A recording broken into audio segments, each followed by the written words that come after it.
Assalamualaikum warahmatullahi wabarakatuh. Selamat pagi anak-anak semua. Tetap semangat belajar ya. Hari ini kita belajar PPKN tema 8 tentang manfaat keberagaman karakteristik individu dalam kehidupan sehari-hari. Keragaman berarti bermacam-macam atau berjenis-jenis. Pada manusia, keragaman yang dimaksud adalah perbedaan yang dimiliki oleh setiap individu. Perbedaan pada individu itu ada karena setiap manusia memiliki ciri khas tersendiri. Keragaman karakteristik individu dapat berupa keragaman fisik. Keragaman fisik dapat meliputi warna kulit, jenis rambut, tinggi dan rendah badan, serta berat badan. Selain keragaman fisik, juga terdapat keragaman kegemaran dan keragaman sifat. Nah, jadi keragaman itu terdiri dari keragaman fisik, keragaman kegemaran, dan keragaman sifat. Yang pertama, keragaman fisik. Misalnya dalam keluarga Dodi, ayah Dodi memiliki rambut ikal, sedangkan ibu Dodi memiliki rambut lurus. Dodi memiliki rambut lurus seperti ibu, sedangkan adik Dodi memiliki rambut ikal seperti ayah. Yang kedua, keragaman kegemaran atau hobi. Nah, ini Dayu dan Kak Gusti memiliki kegemaran olahraga berbeda. Dayu gemar bersepeda dan Kak Gusti gemar berlari. Keduanya sering berolahraga bersama, bahkan terkadang Kak Gusti membonceng Dayu apabila kecapean. Dayu dengan senang hati membantu kakaknya. Kemudian yang ketiga, keragaman sifat. Nah, ini ada gambar anak yang sedang menyapu ya. Rani adalah anak yang rajin. Setiap hari ia membantu orang tua membersihkan rumah. Nah, berarti sifatnya anak yang rajin ya sifatnya. Kemudian nih ada gambar Yuda menghabiskan waktunya untuk menonton televisi. Selain itu ia selalu membuat rumah menjadi berantakan. Yuda termasuk anak yang pemalas, berarti sifatnya pemalas. Kemudian ini Rika memiliki sifat senang menolong orang lain. Rika menolong Rara yang jatuh dari sepeda. Nah, ini sifatnya senang menolong ya. Lanjut. Manfaat menghargai adanya keragaman di lingkungan keluarga. Yang pertama, menghasilkan komunikasi yang baik antar anggota keluarga. Yang kedua, menciptakan kehidupan yang lebih harmonis dalam keluarga. Yang ketiga, keadaan lebih aman dan tentram. Dan yang keempat, menghindari perselisihan yang terjadi antar anggota keluarga. Cara untuk menyikapi perbedaan dalam keluarga. Yang pertama, perbedaan dalam kehidupan sehari-hari tidak dijadikan alasan untuk saling membenci.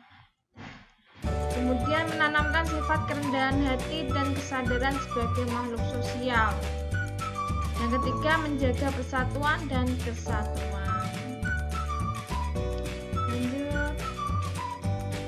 Keragaman karakteristik individu di sekolah pun beragam.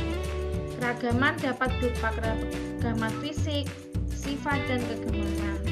Ada siswa yang berbadan besar, kecil, tinggi, pendek, dan lain-lain.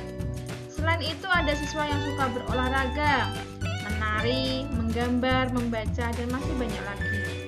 Setiap siswa juga mempunyai sifat atau karakter yang berbeda.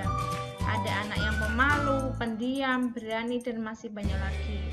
Keragaman siswa pada suatu sekolah hendaknya disikapi secara positif. Nah, ini saat di sekolah ya.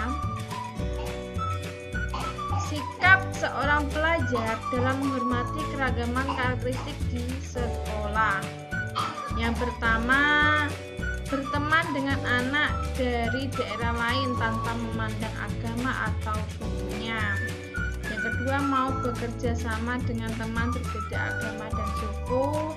Yang ketiga, membantu orang yang terkena bencana walaupun mereka memiliki agama dan suku berbeda. Yang keempat, mampu bertoleransi dengan teman-teman yang berbeda agama dan suku. Cara mengelola keragaman agar tercipta kerukunan.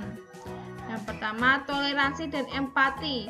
Toleransi berarti menerima dan menghargai perbedaan. Empati adalah sikap ikhlas mau merasakan pikiran atau perasaan orang lain. Kemudian yang kedua, menyadari bahwa setiap manusia diciptakan berbeda. Ketiga, menjadikan perbedaan dan keragaman sebagai kekayaan, bukan kekurangan. Yang keempat, mau membicarakan dengan baik-baik atau musyawarah apabila ada perselisihan. Berikut manfaat keberagaman karakteristik masyarakat Indonesia. Yang pertama, dapat belajar saling menghargai karakter setiap individu. Yang kedua, belajar bersosialisasi. Yang ketiga, belajar toleransi. Yang keempat, saling melengkapi sesama individu. Dan yang kelima, hidup rukun dalam masyarakat. Manfaat keragaman karakteristik individu dalam kegiatan ekonomi. Nah, ini yang pertama, dapat menumbuhkan sikap nasionalisme. Yang kedua, menciptakan identitas bangsa di mata internasional. Yang ketiga, alat pemersatu bangsa. Yang keempat, sebagai ikon pariwisata. Yang kelima, menambah pendapatan nasional. Dan yang keenam, memupuk sikap toleransi. Keragaman karakteristik pakaian daerah di Indonesia. Karakteristik pakaian daerah masyarakat Indonesia dapat mempererat persatuan dan kesatuan bangsa karena pakaian daerah menjadi akar budaya nasional. Nah, ini contohnya ya. Dari Provinsi Aceh, pakaian adatnya ule balang. Sumatera Utara, baju adat karo. DKI Jakarta, baju adat Betawi, dan masih banyak lagi. Oke, sekian pembelajaran hari ini. Tetap semangat belajar, tetap membantu orang tua di rumah, dan jangan lupa sholat 5 waktu. Terima kasih. Wassalamualaikum warahmatullahi wabarakatuh.